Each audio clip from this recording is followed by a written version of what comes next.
Episode के starting में हम देखते हैं कि इस ड्रामे का हीरो लिन हीरोइन सू के साथ जबरदस्ती कर रहा होता है तो सू उसको रोकने की कोशिश करती है, लेकिन लिन उसकी एक नहीं सुनता है और उसके साथ इंटीमेट होता है। और फिर सू उसको कहती है कि हमारी शादी हुए 3 साल हो रहा है, लेकिन तुमने हमेशा मुझे अपनी हवस दूर करने के लिए मेरा इस्तेमाल किया है, और अगर तुम मुझसे प्यार नहीं करते हो तो तुम मुझे छुओ मत। लेकिन लिन उसकी एक नहीं सुनता है और फिर लिन को हॉस्पिटल से कॉल आता है, जहाँ पे डॉक्टर उसको कहता है कि टॉम की तबीयत बहुत खराब हो गई है और हमें तुरंत ऑपरेशन करना पड़ेगा, तो आप प्लीज सू को हॉस्पिटल लेके आइए, यहाँ हमें ब्लड की जरूरत है ऑपरेशन के लिए। ये सुनकर सू वहाँ से भागने लगती है तो लिन उसका पीछा करता है और फिर उसको पकड़कर कहता है कि तुम्हारी हिम्मत कैसे हुई यहाँ से भागने की।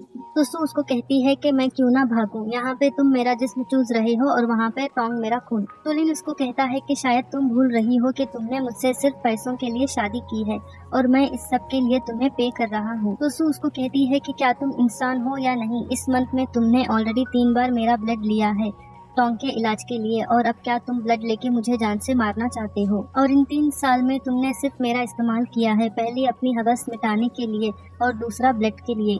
तो लिन इसको कहता है कि तुम कुछ ज्यादा ही बात कर रही हो और इस बार मैं तुम्हें $1 मिलियन दूंगा ब्लड के लिए। ये कहकर वो वहाँ से चला जाता है और सू दिल में सोचती है कि मैं तुमसे प्यार करती हूँ, इसीलिए मैंने तुमसे शादी की, ना कि तुम्हारे पैसों के लिए। नेक्स्ट सीन में हम देखते हैं कि सू अपने कपड़े पैक कर रही होती है घर से भागने के लिए, और तभी वहाँ पे लिन आ जाता है और उसको पूछता है कि क्या तुम फिर से भागने की कोशिश कर रही हो। तो सू कहती है हाँ, और अब कुछ भी हो जाए मैं टोंग को एक बूंद भी ब्लड नहीं दूंगी।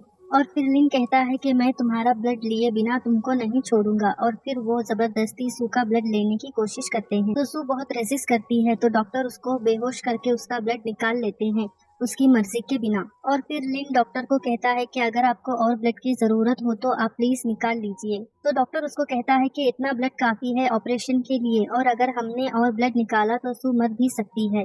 तो लिन डॉक्टर को कहता है कि मुझे इससे कोई फर्क नहीं पड़ता है, बस मैं चाहता हूँ कि टोंग जल्द से जल्द ठीक हो जाए। और फिर डॉक्टर वहाँ से चला जाता है और लिन नर्स को कहता है कि किसी भी हालत में सू घर के बाहर नहीं जाना चाहिए जब तक टोंग ठीक नहीं हो जाती। नेक्स्ट सीन में हम देखते हैं कि लिन की मॉम सू के फेस पे पानी डाल के उसको उठाती है और फिर कहती है कि अगर तुम्हारी नींद पूरी हो गई हो तो कुछ काम भी कर लो महारानी, और मुझे भूख भी लगी है तो खाना क्या तुम्हारा बाप बनाएगा, और अब जल्दी जाओ और मेरे लिए डिनर बनाओ, सच में मेरे बेटे ने कामचोर से शादी कर ली है। अगले सीन में हम देखते हैं कि सू अपनी सास को खाना सर्व करती है और फिर वो खाना टेस्ट करके सू को बताती है कि इस खाने में तो सिर्फ नमक है। तो सू उनको कहती है कि आज मेरी तबीयत ठीक नहीं है इसीलिए शायद नमक ज्यादा हो गया है। तो सू की सास उसको एक चाटा मारती है और फिर कहती है कि ये खाना तुम खा के देखो और बताओ कि ये इंसान के लिए है या जानवरों के लिए, और फिर उसके ऊपर खाना फेंकती है और उसको कहती है कि जाओ दोबारा मेरे लिए खाना बना के लाओ, और जाने से पहले नीचे जो खाना गिरा है इसको क्लीन करके जाओ। तो सू फ्लोर क्लीन करने लगती है, तभी उसकी सास उसको धक्का मारती है और फिर हाथ में चावल लेती है और सू के मुंह में ठूसने लगती है और उसको कहती है कि ये जो खाना तुमने वेस्ट किया है वो तुम खाओगी। तो सू वहाँ से रोते हुए चली जाती है और वॉशरूम में जाके वॉमिट करती है और फिर अपने आप को कहती है कि इन 3 साल में कभी भी किसी ने मेरे साथ अच्छा बर्ताव नहीं किया है और सब मेरे साथ कुत्ते से भी बुरा बर्ताव करते हैं। तभी सू को टोंग से मैसेज आता है जहाँ पे वो सू को उसकी और लिन की क्लोज फोटो भेजती है। नेक्स्ट सीन में हम देखते हैं कि डॉक्टर लिन को कहता है कि टोंग का ऑपरेशन सक्सेसफुल नहीं हुआ है और ऑपरेशन दोबारा करना पड़ेगा और हमें ब्लड की जरूरत है। तभी टोंग लिन को हक करके कहती है कि प्लीज मुझे बचा लो,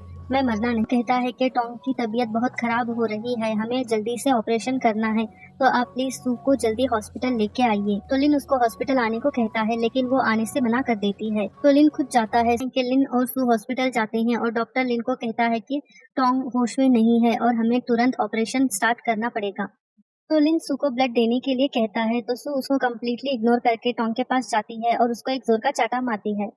तो टोंग उठकर लिन को हक करती है तो लिन सू को गुस्से से कहता है कि टोंग पेशेंट है और पेशेंट के साथ कोई ऐसा करता है क्या। तो सू कहती है कि अभी तो डॉक्टर ने बोला कि टोंग बहुत सीरियस है और अनकॉन्शियस हो गई है, लेकिन ये तो मेरे एक चाटे से ही उठकर बैठ गई। ठीक है, अगर तुम चाहते हो कि मैं टोंग को ब्लड दूं तो मैं उसको ब्लड दूंगी, लेकिन उससे पहले मैं टोंग को किसी और डॉक्टर को दिखाना चाहती हूँ। ये सुनकर टोंग डर जाती है और सोचने लगती है कि मुझे तो कुछ बीमारी ही नहीं है, मैं तो बस सू को लिन से दूर करना चाहती थी, इसीलिए मैंने ये सब नाटक किया। और फिर टोंग लिन को कहती है कि मैं किसी और डॉक्टर के पास जाना नहीं चाहती हूँ और मैं नहीं चाहती कि मेरी बीमारी के बारे में किसी और को पता चले। तो लिन टोंग की बात मान लेता है और उसको कहता है कि ठीक है, हम किसी और डॉक्टर के पास नहीं जाएंगे। ये सुनकर सू वहां से चली जाती है तो टोंग अपना नाटक फिर से शुरू करती है और लिन को कहती है कि सू ने तो ब्लड देने से मना कर दिया, अब ऑपरेशन कैसे होगा, और मैं मरना नहीं चाहती हूँ। ये सुनकर लिन सू को मिलने जाता है और फिर उसको कहता है कि इस बार ब्लड के लिए मैं तुम्हें $2 मिलियन दूंगा। तो सू कहती है कि मैं मर जाऊंगी लेकिन ब्लड नहीं दूंगी और मुझे तुमसे डिवोर्स चाहिए किसी भी हालत में। तो लिन उसको कहता है कि ये क्या नया ड्रामा शुरू कर दिया तुमने, डिवोर्स डिवोर्स करके। ये बात तुम समझ लो कि मैं तुम्हें किसी भी हालत में डिवोर्स नहीं दूंगा। ये सुनकर सू वहां से चली जाती है। अगर आपको इस ड्रामे का हिंदी एक्सप्लेनेशन अच्छा लगा तो प्लीज़ कमेंट करके बताइए कि मैं इस ड्रामे को कंटिन्यू करूं या नहीं। और प्लीज़ मेरे वीडियो को लाइक और चैनल को सब्सक्राइब कर दीजिए। Thank you.